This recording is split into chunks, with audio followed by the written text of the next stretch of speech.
अरे इहे बयस रे चाचा पुराई दे तो ना। ए चाचा हो अपना संतोष भैया के जिताई दे तो ना। ए चाचा हो अपना। तो चलिए दोस्तों, आपको मेरा थंबनेल देखकर या मेरा गाना सुनकर पता चल गया होगा कि किस गाने पर गाना लिखा गया है। चुनाव प्रचार गीत है। हमारा ला कूलर लगवा दो, इसी धुन पर लिखे है फुल और फ्री गाना। तो जहां जिस मुखिया के नाम है वहां पर आप अपने पंचायत को मुखिया को नाम डाल लीजिएगा और जाकर गाइए। फुल और फ्री गाना है, चुनाव प्रचार। तो चलिए, जो गाना शुरू में सुनाए थे यही गाना हमारा ला कूलर लगवा दी पर लिखे हैं गाना चुनाव प्रचार गीत। तो अगर आप नए सिंगर है तो कॉपी कलम लीजिए और लिखिए, स्टूडियो में जाइए, गाना गाइए। फुल और फ्री गाना है। तो चलिए, जिस जगह पर हमारे मुखिया जी का नाम है वहां अपने मुखिया जी को नाम डाल लीजिएगा और गाइए, स्टूडियो में जाकर। फुल और फ्री गाना है। तो स्क्रीन पर चलते हैं, लेट्स गो।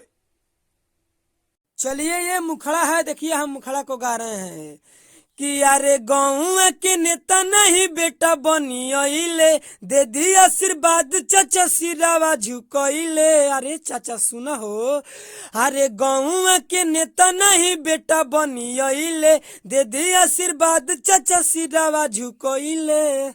अरे इहे बयस रे चाचा पुराई दे तो ना। ए चाचा हो अपना संतोष भैया के जिताई दे तो ना।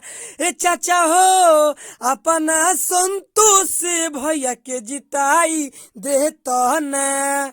तो ये मुखड़ा था, हम मुखड़ा को गा दिए। चलिए अब चलते रहे हैं अंतरा में, स्क्रीन पर देख। चलिए, ये पहली का अंतरा है, देखिए गा रहे हैं। हर दे दत्त वोट चाची एकदम झार के, करी है भलाई सुन गहुआ जवाहर के। अरे वही निशाना पर दबिया चाची।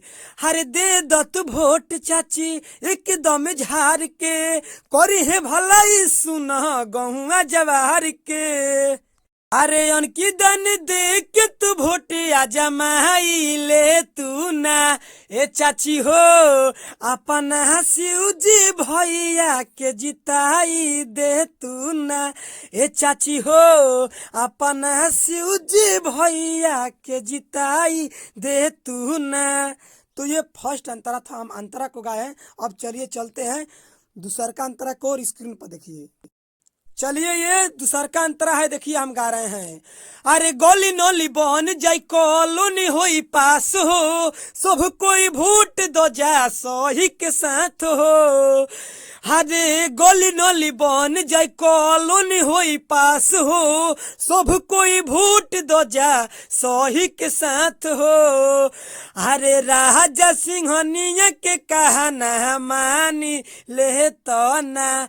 ए चाचा हो अपना जितेंद्र भैया के जिताई दे तो ना। ए चाचा हो अपना जितेंद्र भैया के जिताई दे तो ना। तो चलिए दोस्तों, गाना समाप्त हो गया है। दोस्तों, आपको हम पहले ही बताए थे कि आगे चलकर समझाएंगे। क्या समझाने वाला है, मेरा बात सुनिए। मान लीजिए, देखिए आपको डाउट ये होगा कि मान लीजिए तो गाना गा दिया है, तो जहां हमारे मुखिया जी को नाम है ना, वहां अपने पंचायत को मुखिया को नाम और डाल लीजिए। सीधा सीधी बात है। और जहां डॉट डॉट करके एक है वहां एक बार गा देना है। मेरा बात सुनिए, अगर बात नहीं सुनिएगा तो समझ में नहीं आएगा। और जहां डॉट डॉट करके दो है वहां दो बार गा देना है। ये तो आपका डाउट क्लियर हो गया है।